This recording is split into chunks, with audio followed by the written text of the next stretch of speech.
आजची सकाळ मस्त याच्या गोड-गोड स्माईलने केली आणि याला उठवलं. बाहेर येऊन पाहिलं तर आई गाईला रोटी देत होती. बाहेरचं वातावरण असं मस्त होतं. त्यानंतर विचार केला, की आज शेतातल्या महादेवाला जाऊन येऊया.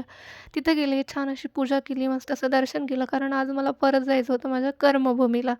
असं म्हटलं चला आज महादेवाचं दर्शन करू. तर बाहेर इतकं सुंदर वातावरण आहे, इथलं शांतता, पक्ष्यांचा आवाज, निसर्गरम्य वातावरणात आपल्याला गेल्यासारखं वाटतं आणि हे माझ्या काकाच्या शेतातलं महादेव मंदिर, जे मागच्या व्हिडिओमध्ये मी सांगितलंच आहे.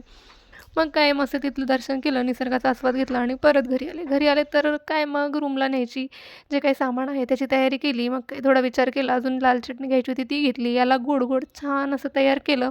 ह्याच्यासोबत थोडं खेळले आणि मग काही निघाले. मग काही गेले माझ्या तालुक्याला, तिथे गेले. आई-वडिलांना वाट लावलं आणि मी काही कळालं थोड्या वेळात माझी बस नाही आहे, आज कॅन्सल आहे. तर म्हटलं चला मावशीकडे जाऊया. तिथे गेले, मस्त त्यांच्यासोबत एन्जॉय केला आणि स्टेशनला आले. आज काही रिस्क नको म्हटलं, ट्रेनमध्ये बसले तर मी आणि मयूर मेरी नाही म्हटल्यासारखं ही ट्रेनही रिकामीच होती. त्यानंतर ट्रेनमध्ये मस्त असे पॉपकॉर्न, कुरकुरे अशी नंतर आलेली भेळ असं काही खात मी एन्जॉय करत प्रवास करत होते. थोडा वेळ तिथे अभ्यासही केला.